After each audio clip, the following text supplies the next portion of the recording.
बुझाए, ठंडक लाए, सबको भाए जीरा सिप। MTH का जलजीरा जीरा सिप। जीरा सिप, असली रिफ्रेशिंग, असली स्वाद, असली मजा। MTH।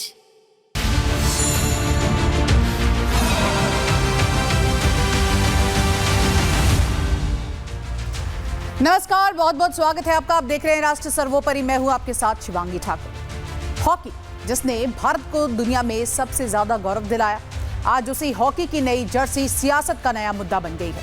भारतीय टीम अब नीले की जगह ऑरेंज यानी कि भगवा रंग की जर्सी में मैदान में उतरेगी। लेकिन मैदान में उतरने से पहले ही इस रंग पर राजनीतिक मुकाबला अब देखिए किस तरह से शुरू होते जा रहा है। कांग्रेस इसे संघ और सरकार की विचारधारा से जोड़कर सवाल उठा रही है, तो वहीं बीजेपी ने भी अब इस पर जबरदस्त पलटवार किया है।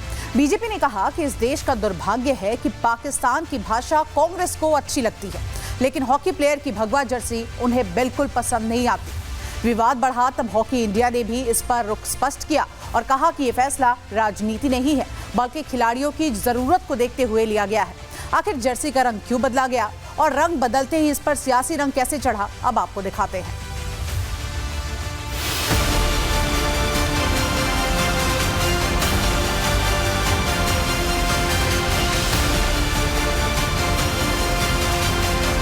पाकिस्तान की भाषा अच्छी लगेगी कांग्रेस को, लेकिन देश का भगवा रंग उन्हें अच्छा नहीं लगेगा। ओरिजिनल रंग है, उस रंग को कोई मिटा नहीं पाएगा। हिंदुस्तान में हॉकी सिर्फ एक खेल नहीं, बल्कि गौरव की कहानी है। ओलंपिक के सुनहरे इतिहास की पहचान है और इसी पहचान के साथ सालों से जुड़ा रहा है भारतीय टीम का नीला रंग। लेकिन अब ये रंग बदलने वाला है, या कहीं कि बदल चुका है। अगले महीने नीदरलैंड्स और बेल्जियम में होने वाले हॉकी वर्ल्ड कप में भारतीय पुरुष और महिला टीम पहली बार ऑरेंज यानी भगवा रंग की नई जर्सी पहनकर मैदान में उतरेगी। इधर हॉकी टीम की जर्सी का रंग बदला और इस पर सियासत का रंग न चढ़े, ये भला कैसे हो सकता है? सियासी रंग चढ़ते ही देर नहीं लगी, कांग्रेस ने तुरंत सवाल उठा दिए। प्रियंका गांधी ने जर्सी के रंग के बहाने सरकार पर सवाल खड़े कर दिए। देखिए, ये चाहे यूनिफॉर्म बदल लें, ये एजुकेशन पॉलिसी में भी अपने इतिहास को बदलने की कोशिश करते हैं। कुछ भी कर लें, आपने देखा हमारे देश के युवा क्या सोचते हैं इसके बारे में। पूरे देश को असलियत मालूम है और जिनको नहीं पता था उनको आज पता चल रहा है कि इनकी नीयत क्या है। कांग्रेस को जर्सी के रंग से कोई दिक्कत नहीं है, लेकिन जर्सी के रंग के बहाने सरकार पर निशाना साधने का एक मौका जरूर मिल गया। इधर बीजेपी के fire brand leader Giriraj Singh ने कांग्रेस पर पलटवार करते हुए कहा कि इस देश का दुर्भाग्य है कि पाकिस्तान की भाषा कांग्रेस को अच्छी लगती है, लेकिन हॉकी प्लेयर की भगवा जर्सी उन्हें अच्छी नहीं लगती। देश का दुर्भाग्य है कि पाकिस्तान की भाषा अच्छी लगेगी कांग्रेस को, लेकिन देश का भगवा रंग, हॉकी प्लेयर का भगवा जर्सी उन्हें अच्छा नहीं लगेगा, क्योंकि भगवा केसरिया भारत माता का रंग है। समाजवादी पार्टी के सांसद अवधेश प्रसाद ने सवाल उठाते हुए कहा कि संघ पूरे देश को अपने रंग में रंग रही है, लेकिन देश की जनता का जो असली रंग है उस रंग को कोई मिटा नहीं पाएगा। पूरा देश को अपने रंग में रंग रही है। आरएसएस तो पूरे देश को अपने रंग में, लेकिन रंग देश की जनता का जो रंग है, ओरिजिनल रंग है, उस रंग को कोई मिटा नहीं पाएगा। जब भगवा रंग को लेकर विवाद बढ़ा, तब हॉकी इंडिया ने भी अपना रुख स्पष्ट किया। साफ कहा गया कि यह फैसला राजनीतिक नहीं बल्कि खेल की जरूरत है। नीली जर्सी कई अंतर्राष्ट्रीय टर्फ की नीली सतह से मिल जाती थी, जिससे खिलाड़ियों को दिक्कत होती थी। कोच, कप्तान और खिलाड़ियों ने कई विकल्पों पर चर्चा की, जिसके बाद रंग बदला गया। टेक्निकली कहीं ना जब खेल रहे हैं उस दौरान कहीं ना कहीं विजिबिलिटी उस हिसाब से नहीं हो पा रहा है, कहीं ना कहीं थोड़ा बहुत फील कर रहे हैं। सो इसलिए उनका सजेशन आया था कि 2 कलर के लिए आया था, एक येलो कलर, दूसरा ऑरेंज कलर के लिए। और देखा गया कि ऑरेंज कलर हमारे जो देश के नेशनल कलर है, ऑरेंज कलर, 3 कलर में एक कलर ऑरेंज कलर है, तो इसलिए ऑरेंज कलर को चूज किया गया। ऐसा नहीं कि हॉकी टीम पहली बार नीली जर्सी की जगह दूसरे रंग की जर्सी पहनेगी। साल 1994 से लेकर 1995 तक स्पॉन्सर्स के सुझाव पर जर्सी के पैटर्न और शेड्स में कुछ बदलाव किए गए थे। हालांकि मुख्य रंग नीला बना रहा। 2014 के वर्ल्ड कप में हॉकी विश्व कप के दौरान भारतीय टीम पीले रंग की जर्सी पहनकर मैदान पर उतरी थी। 2018 के विश्व कप में गहरे नीले रंग के बजाय नए डिजाइन और स्काई ब्लू रंग की किट पेश की गई थी। बहरहाल हॉकी टीम के मैदान पर उतरने से पहले नई जर्सी ने राजनीतिक मैदान जरूर गर्म कर दिया है। Bureau report, Republic Bharat. और देखिए, उत्तर प्रदेश विधानसभा चुनाव में अभी बहुत वक्त है, जैसा कि हम सभी जानते हैं, और ऐसे में अब देखना होगा कि आगे क्या कुछ होता है। लेकिन विधानसभा चुनाव से पहले ही आप देखिए किस तरह से सियासत शुरू हो गई है। तकरीबन 7 महीने बचे हैं, लेकिन सियासी रण का बिगुल अभी से बच चुका है। कभी कभी तो आप देखिए किस तरह से जानकारी ये भी सामने आ रही है कि अब सियासतदान भी अब इस पर सियासत करने लगे हैं।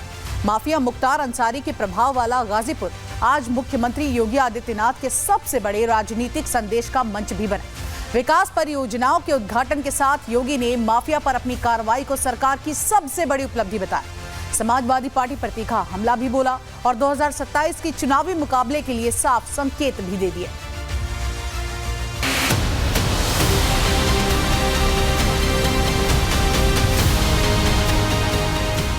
महाराज सोहेल देव के नाम पर समाजवादी पार्टी और कांग्रेस ने कोई आयोजन नहीं होने दिया कभी।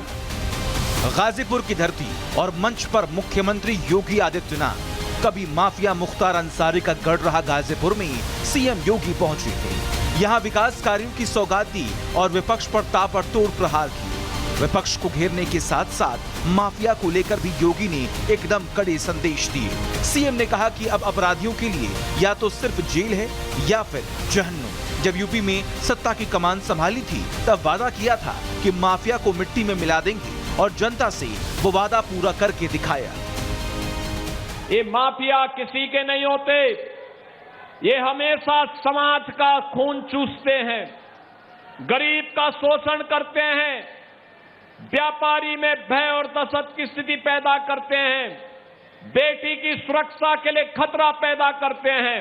और इसी के लिए हमारी सरकार ने तय किया था पहले दिन से कि अपराध और अपराधियों के प्रति माफिया और माफिया के संरक्षणदाताओं के प्रति सरकार की जीरो टॉलरेंस होगी। बहनों और भाइयों, ये जीरो टॉलरेंस आज आप देखते होंगे, जब सरकार ने कहा थी माफिया को मिट्टी में मिलाएंगे तो माफिया मिट्टी में मिल गए। अब माफिया मिट्टी में मिल चुके हैं। योगी ने कहा अब कहीं कोई रामलीला का आयोजन करता है तो कोई असला लहराकर दंगा कराने की साजिश नहीं कर पाएगा। उत्तर प्रदेश में पूरी तरह से माफिया की कमर तोड़ दी है। अब कोई गरीब का बेटा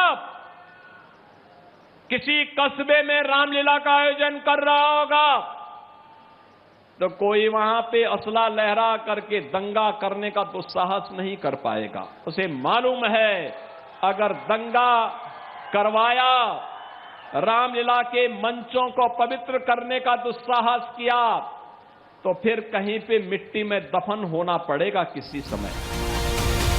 योगी ने सीधे मुख्तार का नाम तो नहीं लिया, लेकिन बिना नाम लिए समाजवादी पार्टी पर जबरदस्त हमला बोला।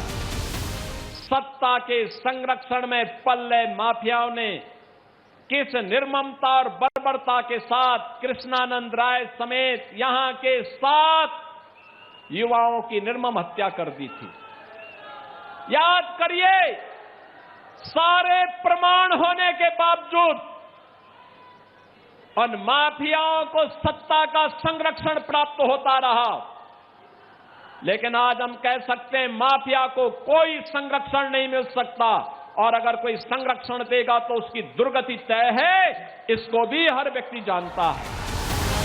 वैसे यूपी विधानसभा में तो अभी 7 महीने का वक्त है, लेकिन सीएम योगी ने अभी से ही पूरी ताकत झोंक दी है। योगी ने आह्वान किया, जनता समाजवादी पार्टी के झांसे में नहीं आए, विकास के लिए डबल इंजन सरकार के साथ चलना जरूरी है। ये डबल इंजन सरकार के साथ चलिए। जिन लोगों ने पहचान का संकट खड़ा किया था, नौजवानों की नौकरी में डकैती डाली थी, अन्नदाता किसानों को आत्महत्या करने के लिए मजबूर किया था, गरीब के राशन को खा जाते थे, उन लोगों को मौका कभी मत देना। ये गरीब विरोधी है, किसान विरोधी है, युवा विरोधी है। गाजीपुर से मुख्यमंत्री योगी आदित्यनाथ ने एक तरफ विकास परियोजनाओं का बड़ा संदेश दिया तो दूसरी तरफ माफिया और समाजवादी पार्टी पर सियासी हमला बोलकर प्रदेश की राजनीति का तापमान भी बढ़ा दिया। Bureau report, Republic Bharat.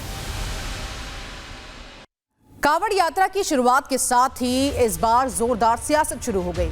यात्रा से पहले सीएम योगी ने सख्त चेतावनी दी थी और सभी से शांति के साथ साथ कांवड़ यात्रा को लेकर अपील भी की थी। लेकिन यात्रा के पहले ही दिन आप देखिए किस तरह से ओवैसी की पार्टी के कांवड़ और नमाज की तुलना करने का एक नया बखेड़ा सामने आ गया है। इस पर हिंदू संगठनों ने खुलकर मैदान में अब आने की बात कही है और हिंदू संगठनों ने सीधी चेतावनी देते हुए कहा कि हिंदू आस्था के साथ खिलवाड़ बिल्कुल नहीं करें। सवाल ये उठता है कि आस्था के इस महापर्व को कुछ लोग मिलकर सियासी अखाड़ा आखिर क्यों बनाने पर तुले हुए हैं।